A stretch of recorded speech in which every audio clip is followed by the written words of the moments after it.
hindi masusuhulan, hindi magpapadaig, batas at katwiran ang kanyang dala at doktrina ng Iglesia ni Cristo. Yan si Congressman Marcoleta. Talagang matindi ang kanyang pasabog na talagang ililibre niya ang kuryente sa mga Pilipino na may bilang na 25 million hanggang 27 million na populasyon. Matindi, mga kababayan. Saan pa kayo? Subukan nyo si Congressman Marcoleta.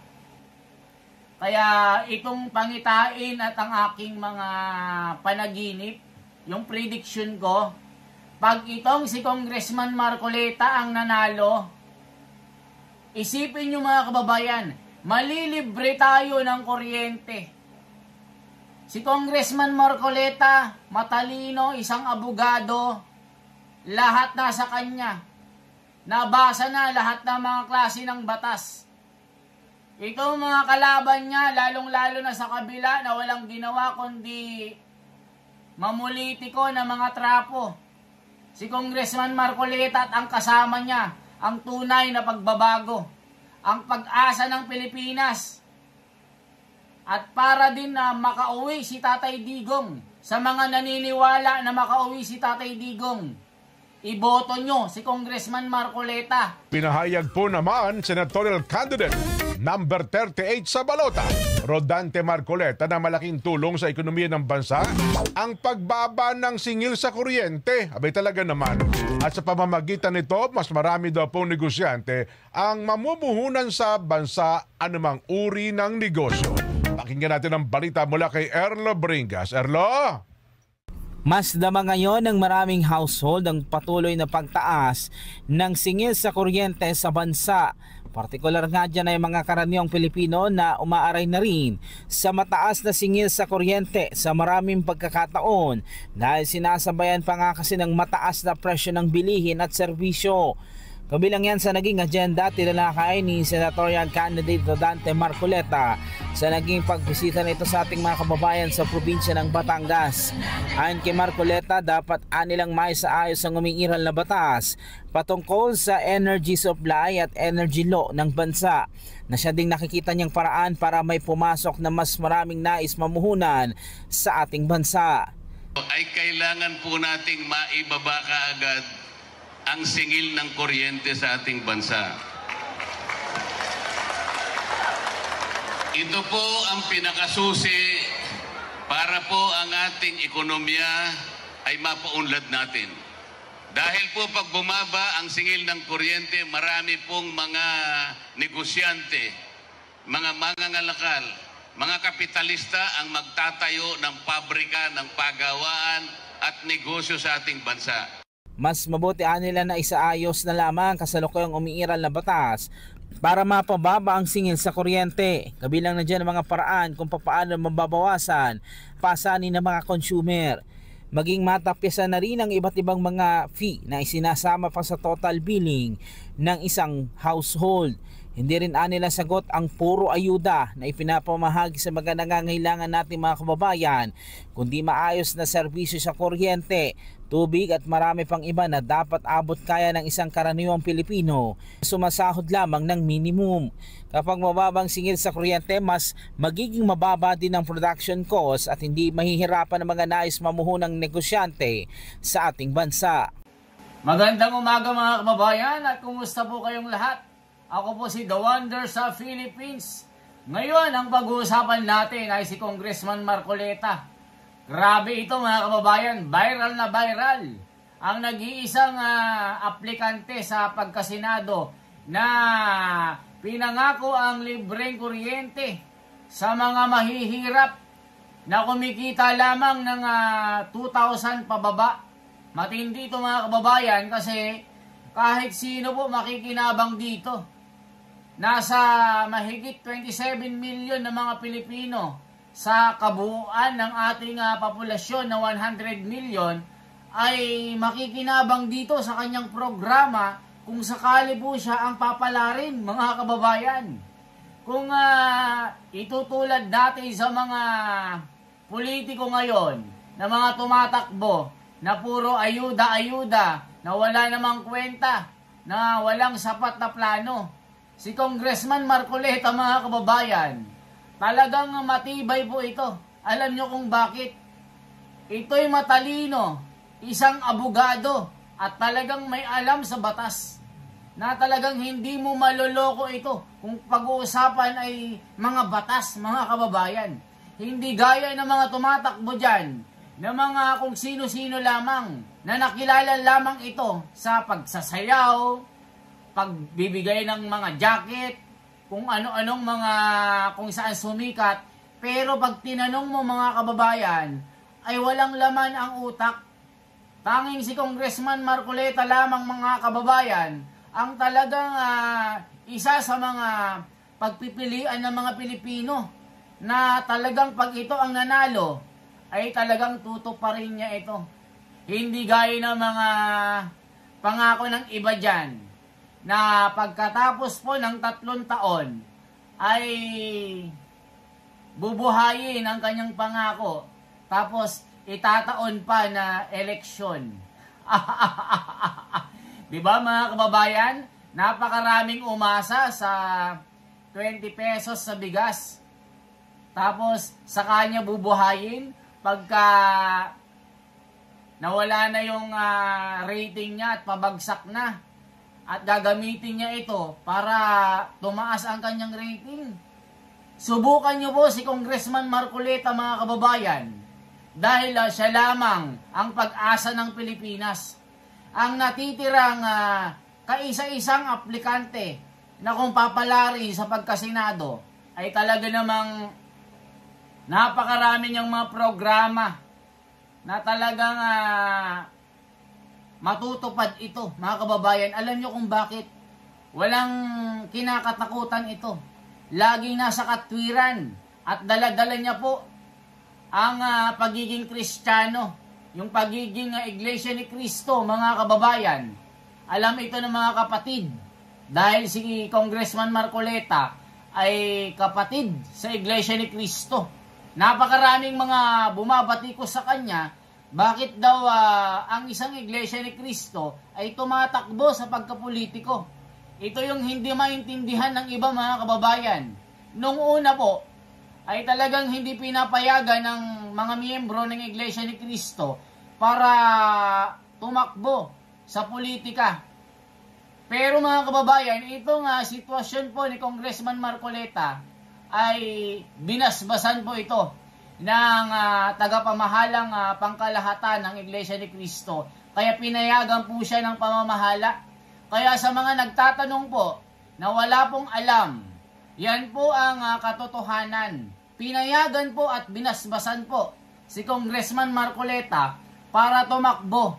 Yan po ang may katotohanan. Kasi maraming mga naninira sa kanya. Bakit daw itong si Congressman Marcoleta ay tumatakbo bilang Senado? Eh bawal naman sa Iglesia ni Cristo yan. Yan kasi, mga kababayan, ay humiling po ng kahilingan po sa tagapamahala ng Iglesia ni Cristo, eh pinayagan po siya. Yun po ang katotohanan. Kaya yung iba dyan na bumabatikos po sa pagtakbo ni Congressman Marcoleta, eh meron po yung basbas sa tagapamahalang pangkalahatan ng Iglesia ni Cristo. Kaya mga kababayan, at sa mga nagpapanggap po ng mga kapatid na Iglesia ni Cristo na kinokontra ang pagtakbo ni Congressman Marcoleta dahil hindi naman daw pwedeng tumakbong Iglesia ni Cristo, eh bahala na po kayo. Basta yan po ang sinabi po ng pamamahala, binasbasan po yan si Congressman Marcoleta. Okay mga kababayan, back to our topic. Ito na po ang masasabi po natin. Si Congressman Marcoleta ay maglulunsad ng malaking proyekto. Pag siya'y nanalo, eto na. Ang alam lang ng iba, mamigay ng ayuda. Hindi naman nila pera yung kanilang ginagasto. Ang talagang tunay na ambag sa bayan ay yung talagang may pakinabang. Kung mananalo ito si Congressman Marcoleta, napakaraming makikinabang ng mga Pilipino. Libre kuryente sa kumikita ng 2,000 pababa. saan ka pa, mga kababayan? Pag nanalo ito, mangingibabaw ang batas at katwiran. Hindi mangingibabaw ang mga katiwalian at mga buhaya sa gobyerno.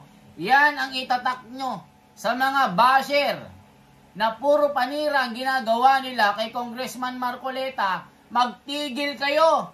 Dahil pag ito ang nanalo sa Senado, maniwala kayo, magtago na kayo kung saan-saan man kayo kasi ikukulong kayo, kayong mga kurakot dyan sa gobyerno.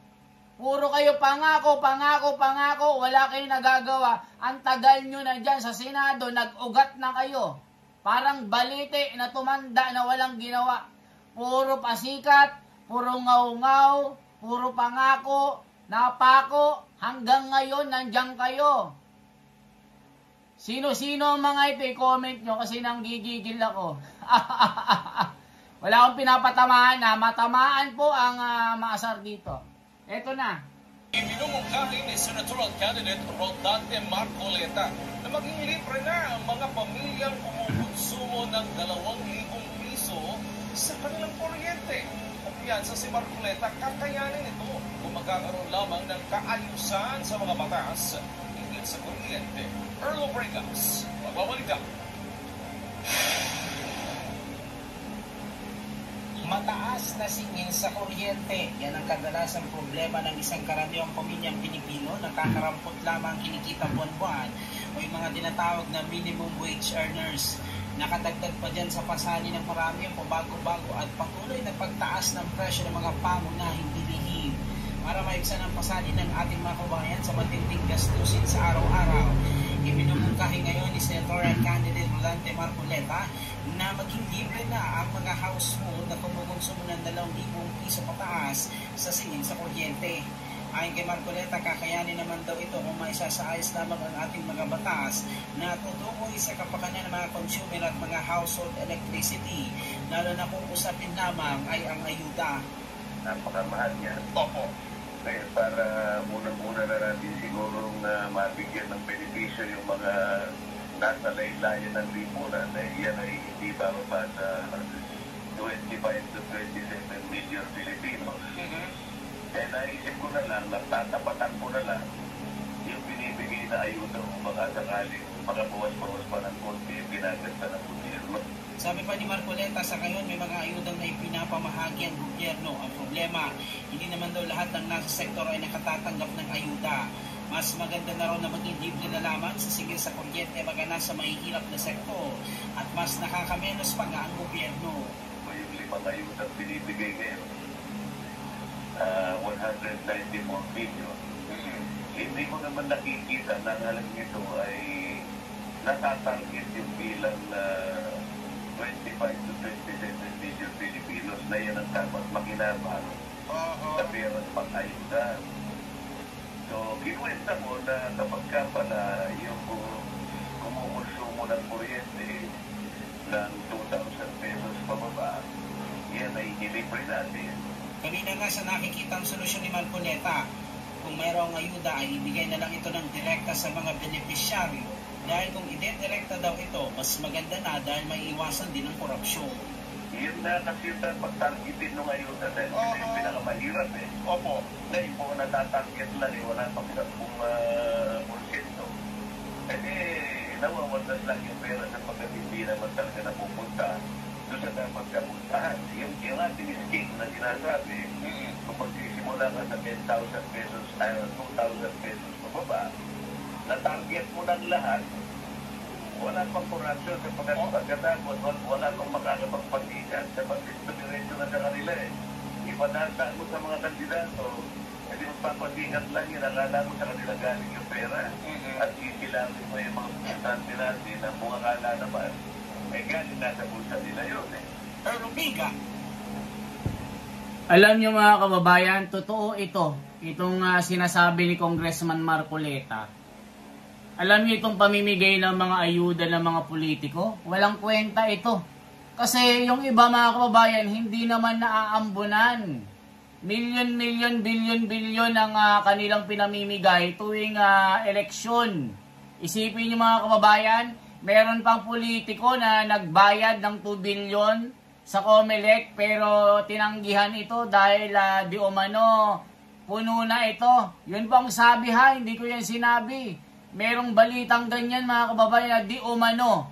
Merong umatras sa politiko dahil hindi pinayagan ng COMELEC na magbayad dahil puno na ito. Yun po ang sinabi nila, hindi galing po sa akin yan. Kaya ngayon mga kababayan, ang ating pag-uusapan, ito nga pangkalahatan na magiging ayuda sa buong Pilipinas na hindi papadaanin po sa mga buwayang politiko. Na akala mo kanila yung pera na pinapadala nila sa mga tao na pasikat dito, pasikat doon. Akala mo kanila yung pera. Yun naman ay pera ng bayan. Alam nyo mga kababayan, itong si Congressman Marcoleta, kung talagang mananalo lamang ito, nakikita naman natin sa survey na isa si Congressman Marcoleta sa mga pinagpipilian ng taong bayan na talagang nasa top 12 na ito na hindi na malaglag.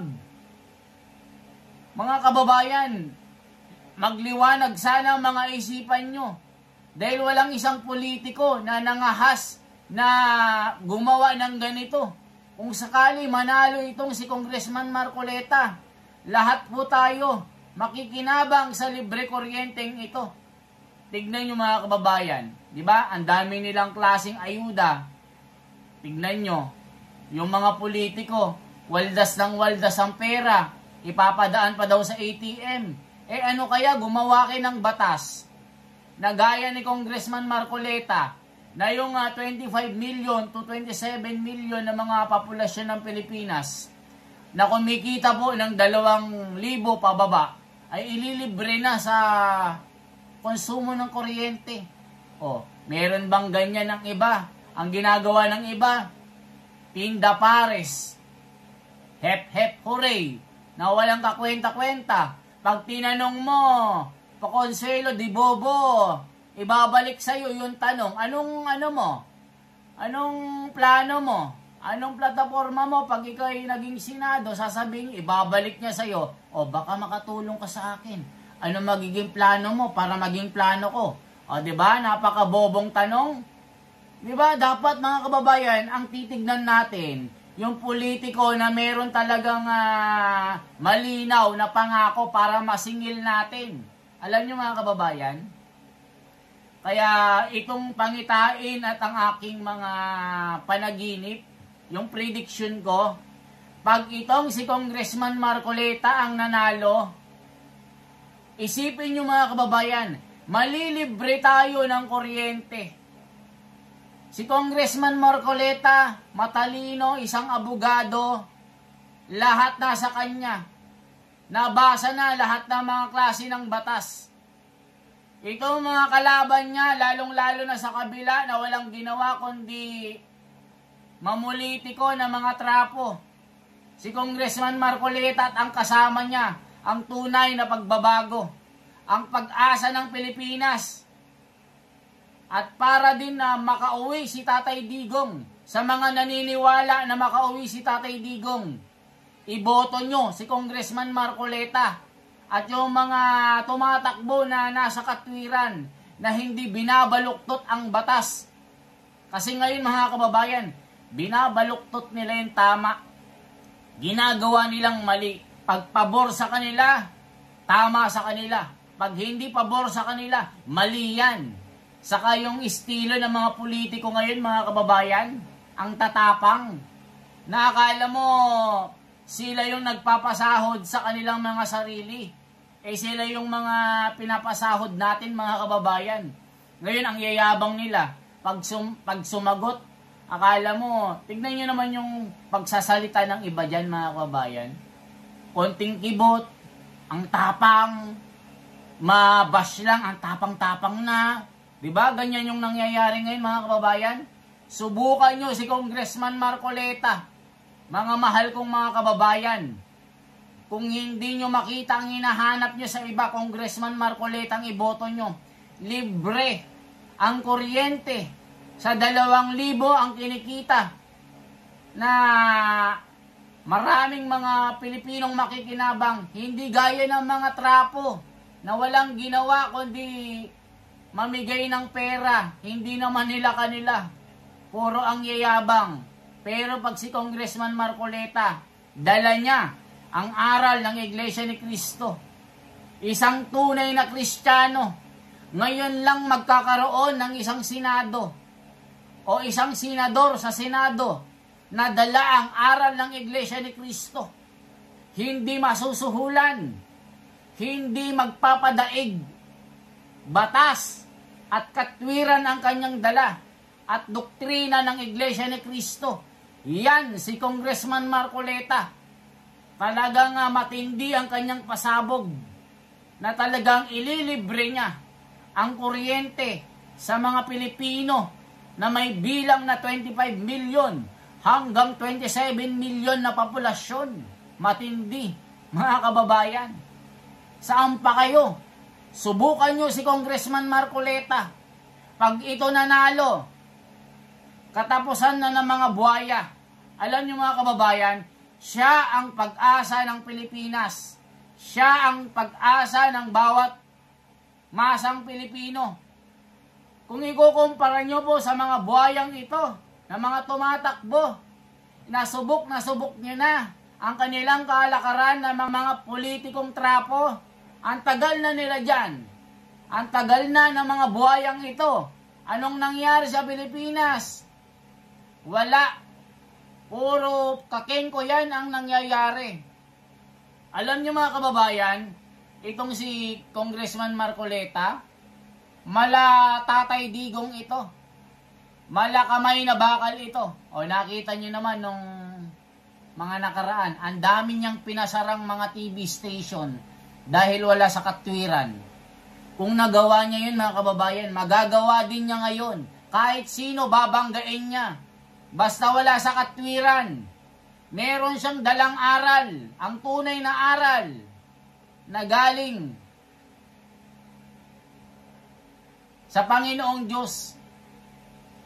Walang kinakatakutan ito mga kababayan si Congressman Marcoleta. Siya ang tunay na pag-asa ng bayan, pag-asa ng bawat masang Pilipino. Ang senador na mag-aahon sa hirap sa mga Pilipino. Kasama ng mga kasama niya dyan sa PDP. Sila ang tunay na nasa katwiran mga kababayan. Kung gising pa kayo, magising kayo sa katotohanan. Kung boboto lang din kayo na mga politiko, si Congressman Marcoleta, huwag niyong kakalimutan. Libre na ang ilaw sa bawat Pilipino na may 2,000 na kinikita pababa. Saan ka pa? Kaysa ikumpara nyo sa mga pangako ng mga politikong trapo na buhaya. Nakadaayuda, 10,000, pakip-kip dito, pakip-kip doon. Yung bigas, merong mukha nila. Mangangako sila after 3 years. Uungkatin nila yung patay na bigas na 20 pesos. Ipapalabas sila pagka-eleksyon na. Halatadong isang uri ng political agenda ito mga kababayan. Si Congressman Marcoleta, matagal nang sinasabi yan. Hindi pa eleksyon. Pagbigyan nyo si Congressman Marcoleta, makikita nyo ang hinahanap nyong kaginhawaan sa Pilipinas. O saan ka pa? Halimbawa ako, 2,000 pesos lang kinikita ko kada buwan. Halimbawa po ha, dilibre na ako sa ilaw. Paano ba yung mga nasa laylayan mga kababayan? Kaya si Congressman Marcoleta, pag nanalo ito ang pag-asa ng mga Pilipino na makakaahon sa hirap, hindi mga akap-akap, yung mga tupad-tupad, hindi mga ganyan ang kailangan natin. Ang kailangan ng bayan, yung klarong project na makakaahon talaga sa kahirapan. Ang laking bagay ng kuryente mga kababayan. Sa sobrang singil ng kuryente ngayon mga kababayan, talagang yan ang iniisip natin kada buwan para mabayaran. Tubig, ilaw, pagkain pa. Di ba mga kababayan, anong masasabi nyo? Kaya si Congressman Marcoleta, pag nanalo ito, ang mga buhayang ito sa gobyerno na nandyan, katapusan na ng mga karir nila. Ma-end na sila. Kaya anong masasabi nyo po kay Congressman Marcoleta, mga kababayan? I-comment nyo po kung anong masasabi nyo. Talagang si Congressman Marcoleta ang tunay na makamasang Pilipino kasama ng kanyang kagrupo na PDP. Salamat po sa inyo, mga kababayan. Once again, ako si The Wonder sa Philippines. I-comment nyo po kung taga saan po kayo, anong lokal po kayo. Mabuhay po.